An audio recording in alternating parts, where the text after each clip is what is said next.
Bonjour à tous et bienvenue dans cette nouvelle vidéo. Aujourd'hui, la vidéo s'intitule Kundalini, point d'interrogation. Je vais donc vous présenter cette notion que moi je ne vais pas nommer Kundalini, je vais en parler dans un instant. Cette notion, on va la nommer, on va l'expliquer, on va aller regarder comment elle fonctionne dans notre circulation énergétique. Je vais aussi expliquer comment ça se travaille dans de bonnes conditions parce que, on en parlera à la fin de la vidéo, j'ai malheureusement parfois vu des choses qui ne me semblent pas safe et je crois que ça fait aussi partie de mes responsabilités que de vous mettre en garde. Dans cette notion de Kundalini, on a cette notion d'énergie qui part de la terre pour venir nourrir notre corps énergétique du bas vers le haut. En effet, dans notre circulation énergétique, il y a une énergie que moi je vais nommer ascendante, que tu peux noter montante ou comme tu veux. Moi, je n'utilise pas le terme de Kundalini parce que je crois que c'est de l'appropriation culturelle, qu'on a le droit d'être des occidentaux qui utilisent des termes occidentaux et que c'est pas parce que tu nommes en sanskrit ou autrement une pratique ou une notion que tu es mieux ou fin connaisseur de la notion. Voilà, je le glisse, vous en faites ce que vous voulez. Bref, cette énergie ascendante part de la Terre, de maman la Terre, du noyau, tu peux voir ça un petit peu comme des vibrations telluriques, des énergies telluriques, et donc ça vient nourrir nos différents espaces énergétiques en remontant comme ça, jusqu'à au-dessus, bien plus haut que le couronne, au niveau du supra, de mon point de vue. Un de ces quatre, je vous parlerai du supra. Ça fait effectivement partie de notre circulation énergétique, mais il faut savoir que cette petite énergie ascendante, elle a sa jumelle, qui est une énergie descendante, qui part du ciel, du divin, des énergies cosmiques, si tu préfères nommer ça comme ça, et qui vient, elle aussi, nourrir nos espaces énergétiques au fur et à mesure en descendant jusqu'à l'intraterre. Lui aussi, un de ces jours, il faudrait que je vous en parle. Ces deux énergies fonctionnent ensemble et ont besoin d'être équilibrées pour que ton corps énergétique soit équilibré et avec une forme de cohérence dans sa circulation énergétique. Moi, je visualise ça vraiment un petit peu comme les brins d'ADN. Je pense que tu as déjà vu comment on présente les brins d'ADN. Il y a deux colonnes qui s'entortillent et on a vraiment cette sensation qu'il y a une colonne qui monte quand il y a une autre colonne qui descend et qu'elles le font en même temps. J'arriverai pas à vous faire le geste. Manque de coordination de la personne, ne le prenez pas personnellement. Et à ce moment-là, tu sais, les petites barres qu'on a dans ces deux colonnes représenteraient nos espaces énergétiques, plexus, couronne, œil, etc. Dans la circulation énergétique ascendante et descendante, on voit les échelles du corps énergétique, les espaces du corps énergétique qui se font nourrir au passage. Si je travaille uniquement mon énergie montante, donc cette fameuse notion de Kundalini, eh ben ça peut être super bénéfique si elle n'était pas assez importante dans ma circulation énergétique et que j'avais notamment du mal à passer au mouvement, oser entrer en création, me connecter vers le divin, bref, prendre de la hauteur. Ça, c'est ok.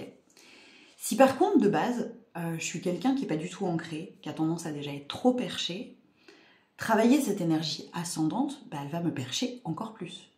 Elle va me désancrer encore plus.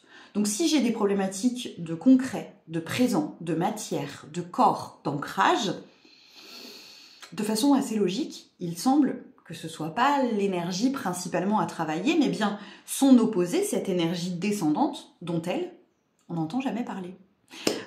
J'ai pas fait de recherche avant de tourner la vidéo. Je suppose que Kundalini possède son terme pour l'énergie descendante, mais on ne l'a jamais entendu. On ne l'a jamais entendu et ça se travaille pas apparemment. Personnellement, en séance, je travaille régulièrement aussi votre énergie descendante pour des notions d'ancrage, de concret, pour se poser, pour lâcher prise, pour des notions de confiance, etc., etc. Elles ont plein de fonctions, hein, ces deux énergies. Je suppose que tu l'as compris. Là, je vous donne les plus grosses pour vous faire une grosse idée et pour essayer de vous expliquer en quoi consistent ces deux énergies totalement complémentaires. Donc, si je travaille que la descendante, c'est pareil, ça ne va pas forcément être adapté. Si je suis sur une personne qui est déjà extrêmement ancrée, qui a déjà du mal à passer à l'action, etc., et qu'en plus, je viens la plomber comme ça en ancrage, c'est quelqu'un qui décollera plus jamais. Donc, ces deux espaces sont intéressants à travailler. Ces deux espaces sont toutefois intéressants à travailler de façon équilibrée, de façon cohérente.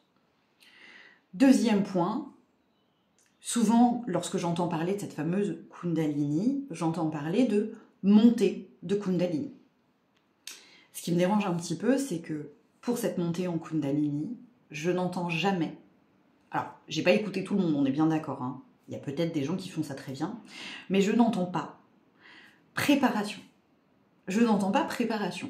Ça veut dire qu'on va pousser un truc, pousser cette énergie à venir passer dans un corps énergétique qui n'a pas été préparé à recevoir cette énergie.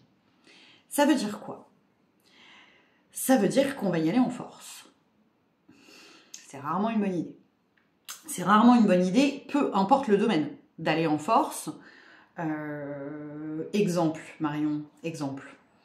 J'ai un minuscule entonnoir, je veux faire passer une pastèque dans l'entonnoir, ça va pas passer. Et si je force, ça risque d'avoir provoqué, soit chez la pastèque, soit chez l'entonnoir, de sacrés dégâts.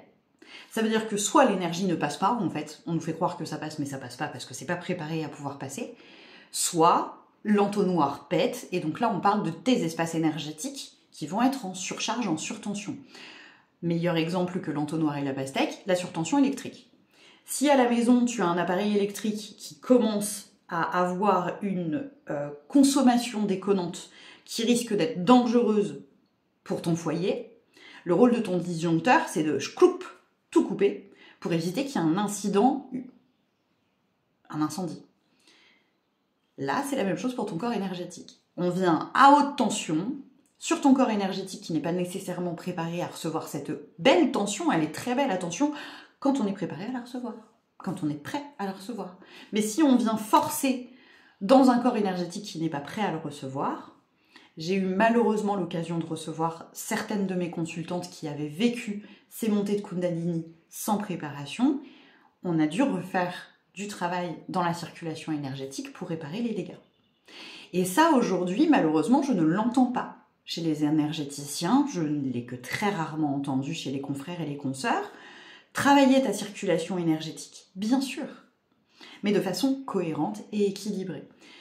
C'est pour ça qu'il n'y a pas de soins ciblés. On ne doit pas traiter qu'un espace du corps énergétique, on doit traiter le corps dans sa globalité pour qu'il n'y ait pas de surtension, pour qu'il n'y ait pas de sous-tension, et que du coup on ne crée pas plus de dégâts en prenant soin de nos corps énergétiques que sans en prendre soin.